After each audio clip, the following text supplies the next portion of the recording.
man? What's going on, Los Angeles, LAFB fam, Bruin Nation? The Thriller and Madman are finally back together stateside. And as we promised, getting the band back together here.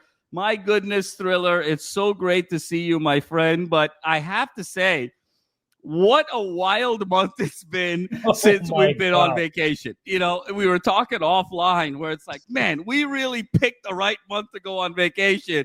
You were in Italy. I was in Scotland and in England. And so, you know, for the last several weeks, our travels didn't cross over. So the whole month of June, either you or me or both of us were on vacation. And, you know, you think, Thriller, hey, you know, maybe a couple of recruits, we'll sort of hit it when we get back. We'll catch up, all of this stuff. My goodness, probably the most active month of recruiting UCLA has had in over a decade, and you could potentially argue over the last 25 years. I mean, absolute madness here, Will. That has taken place. But before we kind of jump into all those stats and that overview, brother, how are you? How's life? So great to see you, my friend, as always, and so excited to be doing this. Man, it is so good to be back. I nearly had an aneurysm that we couldn't talk for like a month because the commitments would not stop, Madman. It was like an endless supply of commits. I was at my wedding in Italy. I'm wearing the Italian soccer jersey. I got a little Inter Milan action right here. Micah Smith commits, and that was really kind of the start of everything going crazy over there. He's gotten teammates. He's gotten fellow Floridians committing. We got people from all over the country committing to UCLA. And the last time we run a pod, I posed the question to you, is UCLA officially cool again amongst the college football world? And after that month of June, where 14 new commitments coming to UCLA, unequivocally, you can say, yes, UCLA football is cool again amongst recruits, amongst fans. One of the top transfer portal classes as well. We're in the top 25. Life is good. I don't know when to take vacations anymore in college football. June seemed like a safe month. It definitely was during the Chip Kelly recruiting years. Not the case. Not so fast, my friend, as Lee Corso would say. June might be off the table. It might be July from here on out for you and I when we're talking about UCLA. Thriller, indeed. I mean, not so fast for sure. This new wild world of college football, 24/7, free agency never stops. Absolutely. I think you and I have to sort of think about what makes the most sense here. You know, maybe it might even be like March, you know, or something. You know, we might have to just sort of eliminate summer altogether. I mean, it's crazy. Absolutely wild. Absolutely wild. But Will, I think what you said, the evidence is a resounding yes over this last 30 days, because what I think has been so exciting over this period is you talk about the geographic diversity of the players. You talk about not only really establishing a footprint in California, but also simultaneously going all the way cross country to the likes of Florida, to the likes of all corners of the country to be able to pull in recruits. And I think the one thing that has been so exciting to hear is each of these recruits time and again have said, we're very excited about what DeShaun Foster is building at UCLA. We love the culture. We love the staff. We want to be on the ground floor of something special. And also, so many of them have talked about how personal the recruiting process has been for them. And so between that vision of the future, coming in on the ground floor to build something great, and then it being personal, Will, I think we're just really excited with where this is going. DeShaun, hey, he said it to us. He said it to us last spring. Guys, I can do this job. I know what to do. I know how to recruit. I know how to speak to players. I know how to bring it in. I know what it was like in the 80s and 90s when UCLA was really a thriving football program and a national brand that everybody wanted to go to. And I know the blueprint of how to recreate that. So, Will, let's kind of get into it a little bit in terms of from a macro perspective. First of all, it's great to be back in my own home. It's great to see you back in your own home. Will, it was such an emergency situation where I was in a hotel gym rattling off all of these recruits. There was a light shining on my eye. I felt like I was in an interrogation room. I had to go take a shower after going through these pods because it was so bright over there. So excited to be in the friendly confines of the Decker and Madden residence and talking about all this. But Will, at a macro level, let's sort of recap here. Started the month sitting at 8 recruits. We got all the way to 22 recruits. We had 2 guys decommit, and then we had a recent addition, Torrey Davis. We'll talk about him in a second. So we're sitting on now 21 commits here, Will. And if you add it up, that flurry and now with Torrey, 15 of the 21 commits in the month of June, Will. I mean, absolute madness here. And given that quantity of player as well as the quality, the average rating of the player, UCLA at one point in the month of June was sitting as high as 9th in recruiting nationally with the likes of On3 and 247, 9th and 10th. That's fallen a bit to around 17th, 18th, 19th. But I think it's safe to say here, Will, that the ground has been paved to a situation where they can firmly establish a top 20 class. And if you can get a top 20 class, and start building, and you put together a winning product on the field, a top 20 class with a bowl game, and then setting that up for next season in terms of recruiting, you're starting to build a pipeline to be very, very significant. So, Will, at a macro level, your thoughts, 15 commits, who are you really most excited about, and what's really caught your eye with this group sort of holistically? Yeah, man, I think there's no way around it. We've always had in mind with this podcast, we're entering our 5th season doing UCLA football together. UCLA had to awaken the sleeping giant that it was when it came to football. And I think this has a chance to be a culture-defining class for UCLA moving forward, given what they've got in the stable this year on the field, given what they have in the recruiting room. You mentioned 15 new commits. That's not by accident. And Foster gets a ton of credit for this in terms of how he's kind of laid out his game plan of how to attack the country. We've got commitments from Hawaii. We've got commitments in Florida now. We got commitments in Tennessee. Colorado, I think we got 2 of the top 3 commits in the state when it comes to what they have to offer out there in the Rocky Mountains. But the guys I got to give credit to, it is Andy Kwan and it is Tino Sinceri. Yes. And I think these guys played more of a role than you guys would think in recruiting than anyone else. And I'm going to take a direct quote from Micah Smith, the guy who kind of started this off. For those that are unfamiliar with Micah, I'm sure you are at this point, one of the top tackles in the state of Florida. This guy was between us and the defending national champion Ohio State Buckeyes. This is the quote he had. Watching one-on-ones and watching Coach Kwan interact with the players, that was the main reason of me coming up here. Andy Kwan, coach, he was a general assistant at Alabama with Nick Saban. He knows how to recruit. He was at Central Arkansas before this. Santana Carlos talking about Tino Sinceri. Really gifted. He said, Tino Sinceri is comparing me to Jerry Jeudy, which absolutely flattered me, a guy he worked with at Alabama at the time. And then Cooper Jaworski had the line of all lines. He goes, I would run through a brick wall for him, talking about Andy Kwan. And you know what this reminds me of? I think when you think of these incredible titans in tech, and you talk about your Steve Jobs or your Bill Gates, it's not necessarily just them. They may have had the vision for it like a DeShaun Foster had, but it's the people next to him. It's the Wozniak next to a Steve Jobs. It's the Paul Allen, the Steve Ballmer next to a Bill Gates.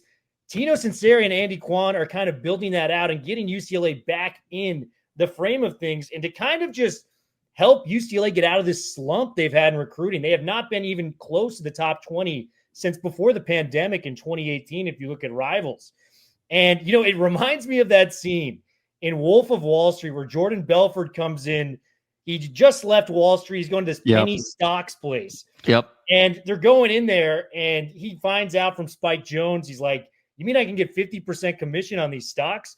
And he goes in there and he starts selling, and the whole place stops. And they're like, how is this guy doing that? And I think that was the whole staff kind of looking at, Andy Kwan and Tino Sinceri, guys that were trained at the Wall Street, if you will, at Alabama. I mean, what is a better place of recruiting than Alabama? And just seeing them go into Florida and you're like, you just got one of the top tackles in Florida to commit to us at UCLA. Are you kidding me? So I think when you saw that, you got Jones Jr. coming in after. You got Santana Carlos, the slot guy I'm a really big fan of. And Tino was actually recruiting that guy at Indiana, had the Indiana offer, decided to go elsewhere. Charles Schwartzel, the Washington defensive tackle, I'm a huge fan of this guy. He was at offers from Michigan, these type of dudes. To kind of summarize all those points, man, it's a culture-defining class. You bring in guys that trained at the Stanford and the Harvard of college football under the Nick Saban tutelage at Alabama, and the results are showing with these recruiting wins that they have. I mean, this is it. UCLA, in my opinion, has a real chance, probably the closest they've been to being back since the Brett Hundley years. And it's a breath of fresh air for UCLA fans, Madman. No, Thriller, so well said. And, it's just so intoxicating what they're doing and the passion that both you and I have for what's going on over here. And I think you said it best, Will, when it comes to Andy Kwan and Tino Sunseri. I love the analogy there to, the Ballmer to the Gates and the Wozniak to the Jobs, because you need to have the visionary, but then you need to be able to have the operators. And I think what DeShaun gets so much credit for right now is the vision and the foresight to be able to hire these guys and to be able to be in a position to succeed. Hiring Tino Sunseri and allowing Andy Kwan to have a bigger role within this organization and really unlock his talents. And then to Andy Kwan and Sunseri's credit, their ability to relate to the modern player and their ability to interact with them and their ability to show the game plan. I think that's something, Thriller, that is being not talked about enough across the landscape of college football. Today's day and age now, with the transfer portal, with NIL, with all of these elements now that are different, you have to talk to players differently. You have to relate to players differently. You have to build trust with players differently. You have to really sort of create those bonds and that belief system differently. What worked certainly in the 80s and 90s and even in the 2000s and the 2010s won't work nowadays, because the power dynamic has shifted so significantly in this sport in favor of the player over the coach that you have to sort of approach things differently. You need guys that are younger. You need guys that really understand the world and what it means to be a young person in the world today. You need guys that understand technology and social media. You just need guys that are relatable and good individuals. And also on top of that, obviously, be excellent positional coaches that understand the schematics. And Tino Sunseri and Andy Kwan check both of those boxes in a very significant way. Well, culture defining indeed. And I think when we go back and we think about those Hundley years, and obviously Neuheisel got Hundley, but then who are the players we think of after Hundley that made that kind of culture defining classes of 2012, 2013, 2014? Hendricks, Jack, Barr. Yeah. Those are those anchors that you think about that then become those super nodes that bring everybody else. And to me, Will, I think you nailed it. The two guys that to me are most significant in this overall group right now, it is Micah Smith and it is Johnny Jones. And I think the reason for that is you're talking about two elite offensive line prospects from the state of Florida. And I think what the significance there is, Will, number one, you said it. We plucked them from the deep south of Florida. You're SEC talking about country, national across country. The country, Will, across the country. And you said it best. Look at the offers these guys had collectively. Ohio State, Alabama, Georgia, Michigan, Miami, Penn State. I mean, it's a who's who of programs of success the last 10 or 15 years. And for them to leave those established programs to come to UCLA, my God, how huge is that? And you're talking about a situation, and what I love is it's offensive linemen. And look, you and I both know this better than anyone. The Big Ten in particular is built from the inside out. It's built from the trenches outside. So you're bringing those anchor players on the offensive line from all the way across the country when they had the absolute buffet of choices in college football to pick UCLA. I think that inspired so many other players to join, and I think will continue to do so. So I really love Jones and Micah Smith in particular as kind of the anchors of this class and this domino effect. Your thoughts, Will? Yes. I mean, we talked about it. Big Ten is a trench play conference. Totally. And if you were to ask me my two favorite position groups when it comes to this class, it's the offensive and defensive line. They're mapping this out exactly how we talked about it. To win in Big Ten football, it's dominated by the big uglies up front and the men trying to get the quarterback at all costs. And you look at the defensive line, man. Anthony Jones, 6'4.5", 285. This kid is 17 years old. Absolutely. Had a litany of great offers as well. We mentioned, David Schwurzel. This guy is a basketball player at 260, 6'3". He's got versatility on the edge, 3 technique, or just straight up tackle.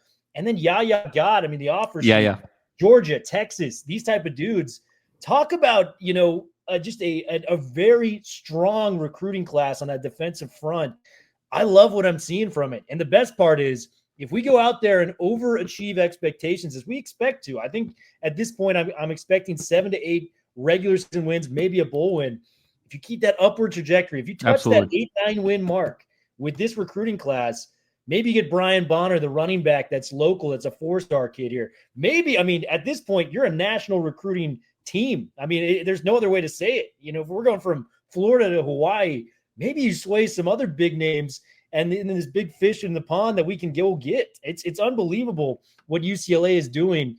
And, to say I came out with comparisons to Apple and Microsoft. They were very big. And I'm not saying UCLA football is there just yet, but everything starts from the ground up. Absolutely. And the momentum with this program is a real thing right now. And I think this can surge into something special if the talent continues to be developed the way that we've seen it with the likes of, Carson Schwessinger being the first pick of the second round, with Liatu Latu being the first defensive player. Development has been the key point that they're selling here. And it's appealing to these kids and it's making waves. It's making waves indeed, Will. And, I think we're going to look at this June period as, you talked about the growth of Apple and Microsoft. Well, they all started in the garages at some point. This was sort of the garage moment.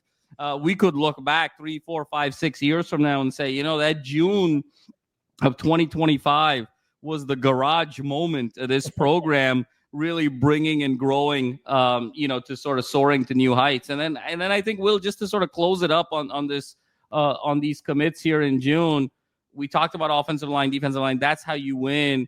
But then what I'm also really excited about, you mentioned kind of Santana Carlos. You mentioned some of these skill players offensively. And look, California has a ton of them.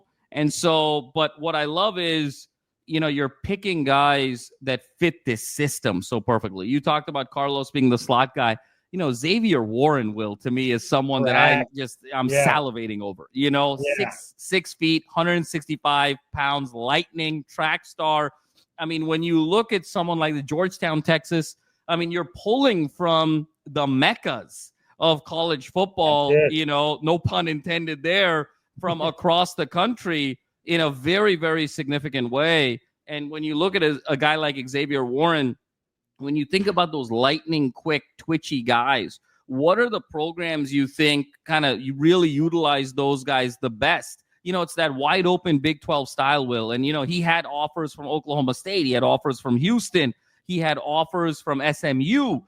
So when you're starting to look at the type of player and then the type of team that's going after that player, and you're seeing how aligned it is to their philosophies and the player skill sets, and the fact that UCLA is able to beat these programs that have either been historically great over the last 10, 15, 20 years, or teams that literally made the college football playoff last year, and you're able to bring them in. I think that's what there's something about the message and the vision that is sticking with all of these guys. And my goodness, how excited we are about this. And Will, just to sort of close out recruiting in a significant way, one more, number 15. We talked about 14 of them, but Torrey Davis, number 3 overall recruit from the state of Colorado, top 20 athlete overall, very exciting here, Will. He's probably going to come in and really, again, sort of really establish that secondary room. He was committed to Colorado from Boulder,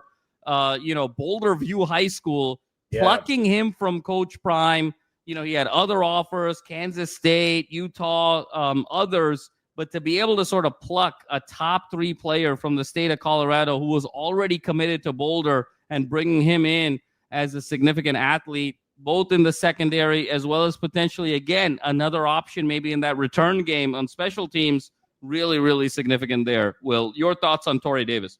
I think it was a great commit because he's not even a full-time football player, very similar to Schwerzel. He is a basketball player that goes into football season, kind of like what John Vaughns, who's going to be representing UCLA at Big Ten Media Day, was doing on the baseball diamond, then going over to UCLA. And you made a really good point. I think Colorado as a program right now is as attractive as it's been in a long time, probably over 20, 25 years. We're talking about with Coach Prime coming there, where he's legit 4- and 5-star kids coming to campus each and every week for games to kind of see what that, environment is like. And the fact that we've plucked not one, but 2 players out of Colorado, Camden Jensen being, one of the top tight ends that state has produced in a long time. And then Torrey Davis, I mean, we're talking about a guy who's 6'1", 190. Yeah. He's got size where he can translate immediately at the safety position, and he's going to be putting on some bulk when he gets to UCLA as well. I like it a lot. And what I would say to this, I think a lot of people get caught up in the stars of things, stars of recruits, and what that is. Campaigning for 4- and 5-star statuses is a political thing, in my opinion. You got to show up to the camps. You got to shake hands. You got to produce. A lot of these kids can't afford to go to camps, or they'll have situations where it just doesn't make sense for them to travel, on a family budget and things like that. Let me show you just exactly what I'm talking about when it comes to this. Cooper Jaworski, who's a guy that I'm really excited about coming to UCLA. And I'm just going to share my screen real quick. Please. So you guys could see it. Cooper Jaworski, this is a month ago. He was at the Under Armour Next. This is probably the first big camp he's gone to. One of the top 5 performers at the camp wasn't even a star, had a star to his name at this point. Cooper Jaworski, the 6'3", 290-pound offensive lineman. Balls out in this camp, gets an Auburn offer, gets UCLA, chooses UCLA. If he kept going through the camp route, this would be something you'd want. I mean, everyone wants a guy that can perform against the top. Right. He outperformed 2 edges, or an edge and a running back from SC, according to this particular bystander there. And then you scroll up to Madden Salai, and I know you talked about this on your show. He was at the Polynesian Bowl. Polynesian Bowl is very, very big deal. And he did it, not necessarily as a senior. To reference people on who the Polynesian Bowl MVPs were, 2022, Travis Hunter was the MVP of that game. Who's that, by the way, Will? Some guy named Travis Hunter? Yeah. Probably one of the most, revolutionary recruits college football has seen over the last, quarter century. And then you got, Nico Iamaleava, who won the MVP in 2023, UCLA's quarterback. Look at what he did in this practice. There were several who was that moments for the 3-star cornerback prospect over the 4 days of practice, and he kept that productivity going into Friday's game with 5 tackles to finish. I know you referenced the point where he's one of the hardest hitting safeties they've seen at that point. All I'm saying is UCLA has had a very good knack of identifying the high ceiling 3-star guys, offering them Yaya God fitting into that camp, a couple other big names. I was high on, Santana Carlos. You mentioned Xavier Warren. I mean, is he in the F1 movie with Brad Pitt racing around the track right now? He's got a 10.32 100-meter time. I mean, are you kidding me? So, all these guys have high upside traits, and I'm excited to see these guys get in a program that has proven time and time again development is what they can bring to the table. So they got high it's ceilings. Such a great point that you just made that I wish was talked about more nationally as well, in terms of the stars is a direct function of visibility. And to your point, so much of that visibility is dependent on things outside of performing on the football field. You have to be able to have the budget to be able to go to all of these events and these camps and these high visibility interactions. You have to be able to sort of put your name out there and get the right, agents at this stage and the right sort of funnels and the right organizations. And sometimes that's not available to players given family circumstances, just given the state or the region that they're in, given the school that they're a part of. And so it's so interesting. Think about that. You've got a player that is no stars and within a week, is up to 4 stars. How does that happen? What did you, eat or drink, over that week? It's the same player who just had an opportunity. They had the access to be able to show what they could do. And I think that's what's so critical about this. At the same time, we get so obsessed in this star culture. Even if you do have the visibility, what is the difference between a high 3-star and a low 4-star? It's always fascinating to me how sites like On3, 247 Sports, and no knock on them, they're fantastic, and we all go and we reference them, and they're doing a fantastic job. But I always wonder, Will, how you can always rate a recruiting class to the second decibel point. As like a mathematician, to me, it's sort of kind of wild. Like, this class is 87.19. Like, how are you generating a second decimal point on qualitative things? So the combination of the visibility coupled with the combination of the blurry lines between, what's a 3 and what's a 4, I think kind of dwarfs sometimes the perception of what you need to be focused on. UCLA has gotten some great, great kids here. And, you made a business reference, Will, to Apple and Microsoft earlier. You want to find the kids that have not yet been discovered, right? Like, just like any business, you want to be able to attract customers. You want to be able to go to markets that haven't been discovered yet, because that's where the potential is. You don't want to be the 17th company that's in the same market. Just in many ways, you don't want to be the 17th or 18th program that's chasing after the same kids. So by design, if these kids are a little bit lower in terms of the stars, but you see the potential, those are the guys that you need to be going after. And that's why you and I think, are so excited about this class, because we're not looking at the numbers, because we understand how the numbers are generated and the flaws with those numbers. Your thoughts there, Will? Yeah. And, for every 5-star kid, I mean, you probably remember this as well. I thought Soso Jamabo was going to be Adrian Peterson when he got to campus. Right. I thought Mike Juarez was going to be the next Eric Kendricks, Yes. Anthony Parr type of guy. For every 5-star, you could point to about 2 or 3 that didn't really work out as a whole. And you look at some of the development we've had here, whether Greg Dulcich and Carson walk-ons that became NFL stalwarts, high draft picks in those positions. You do have your Latus, you are freaks of natures, but we were able to produce, with different guys like a Kaz Allen. These type of dudes made NFL rosters being 3-star guys. And you know what I'd say to that? If it's a 3-star guy and Kirby Smart, Sarkisian, Michigan's coaching staff wants in on that guy, I'm taking their advice, because they know a whole lot more about football than the average guy on a couch talking about 3-star status. So no doubt, Will. No doubt. Yeah. I mean, that's actually where the stars should actually be generated from in so many ways, right? Not like, these sort of random actions, in terms of like 40 time or these sort of random activities or sort of your judgment. In many ways, you should be assessing a player by who else wants him, right? I mean, that's actually the way to sort of assess. It's like, am I listening to science advice from Twitter X user 27 or Neil deGrasse Tyson? There you go. Who am I listening to on this? You know what I mean? Exactly. Exactly. No, totally spot on there, Will. But again, I think we're just very excited about where this is going. And look, fingers crossed. Now that we're back in town, Will, let's hope that July is even more crazy than June, So let's keep it rolling there. Will, I want to close with this, really fun, robust conversation. Big Ten Media Day coming up in the middle of July. Super excited. You and I are both going to be there. We're going to have all coverage, interviews, conversations. I think it's going to be great. We'll have a pod before, a pod after, a pods during, and it's going to be a really special time. You and I and a gambling heater in there. You and I and a gambling heater. Remember the last time we were in Vegas and just running amok? So it's going to be more fun like that. Hey, remember what happens in Vegas stays in Vegas. Vegas. That's why I didn't specify, Will. I didn't specify, So, but we're going to have a ball there. But you talk about the 3 guys that are representing UCLA on Big Ten Media Day on July 24th. Our new quarterback, the face of the franchise, if you will, Nico Iamaleava is going to be super exciting.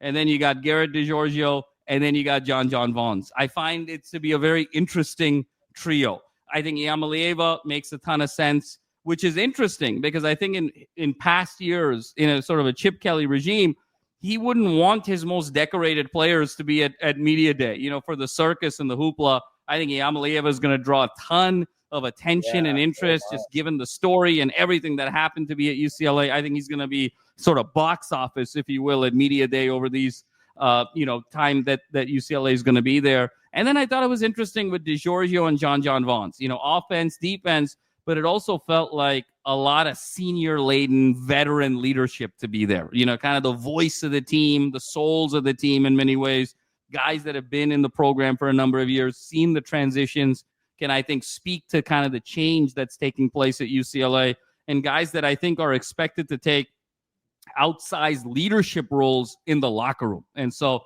you've got your kind of shiny new toy in Iamaleava, and I think some veteran stalwarts in DeGiorgio and John Vaughns. Will, your thoughts on just kind of the three guys that UCLA is representing in Media Day, and anything that you're looking for in particular during Media Day? This is a few of them that we've done now, so excited to be doing this again. Yeah, always one of the best weeks of the year. We did Indianapolis last year. Ryan and I went. You were sorely missed last year. It was a blast. We did Vegas. We did LA before that. Remember, we sat, out of all people, they chose you and I to sit with Lincoln Riley and Caleb. Yep, exactly. Yeah, which was pretty insane. I'm sitting next to Lincoln Riley as a guy that covers UCLA. And you know how I feel about the Bruins now after covering them. That was a kind of a surreal moment, but always one of the best years, weekends of the year when it comes to college football. You get a grip on the conference. You get to kind of, rub shoulders with the who's who in college football, even more so than the Pac-12 media days, because you got the Ohio States, the Michigans, the Oregons. Oregon's was always there, but, Penn State's coming through.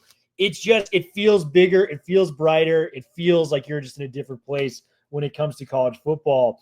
And what I think about it is, if, like you said, man, Nico would have been nowhere near that stage had Chip Kelly been the head coach and decision maker at this point in time. The fact he's going to be there is going to draw a lot of attention to UCLA, which I think is only a good thing for where this program wants to get to in terms of selling season tickets. We got to pack the Rose Bowl this year, making future waves for this team in the future.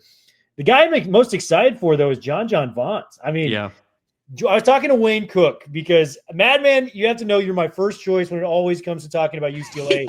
You are in Scotland at this point. I'm like, I have to talk UCLA. And I love talking to Wayne, too. Wayne is one of the best guys around. No doubt. So I call up Wayne, and Wayne had a bunch of tidbits from the spring that he was like, itching to get off his chest. You just want to talk football, which I love.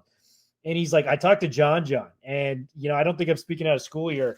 He was like, John came up and told him, he's like, this is my first spring playing football, because he was always on the baseball diamond. Yep, exactly. And he's that fast twitch athlete. You and I had talked about at length where it's like, this guy could be a hybrid safety. He could be a linebacker. His brother, famous USC wide receiver, Tyler Vaughns, clearly athleticism in that family.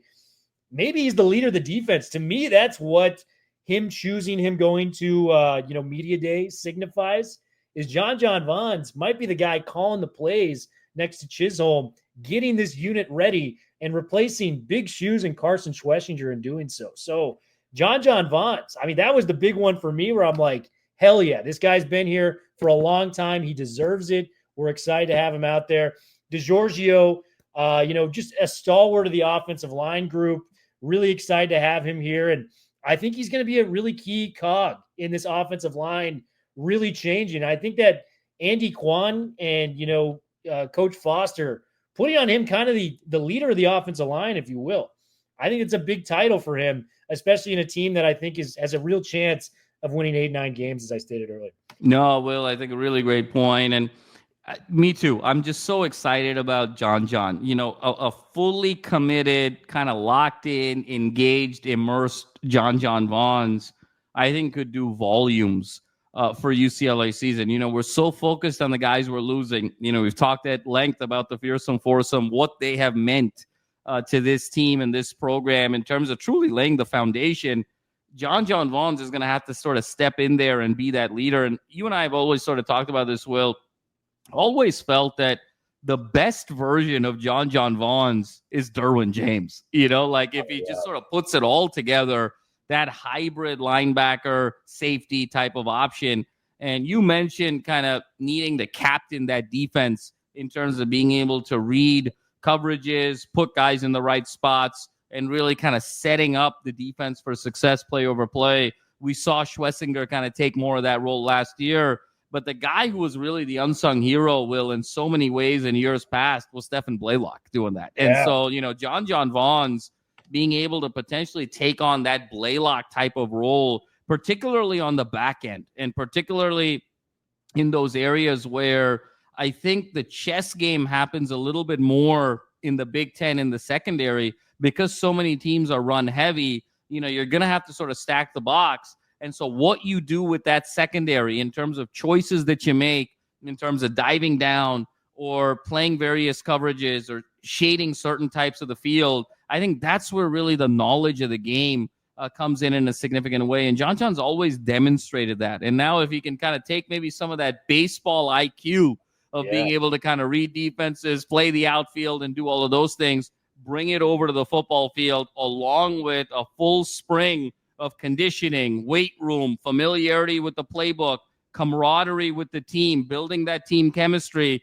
I think the sky is the limit there for John to have an absolute breakout season. And we, in many ways, could be talking about John Vaughn's this time next spring, come NFL draft time, the way we've been talking about the aforementioned players that you talked about, like Schlesinger and Latu, in years past. So really excited to be there, Will, and it's going to be so fun. But my God, Thriller, we finally got back together after it felt like a year. Really excited for our next one, hopefully in the next couple of days as soon as something drops.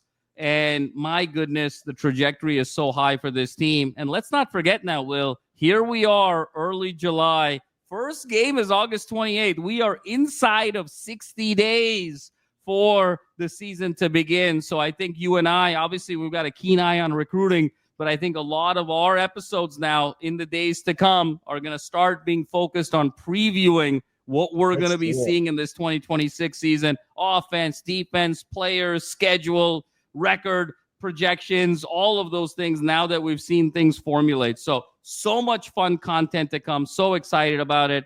Thriller, you're my brother from another mother.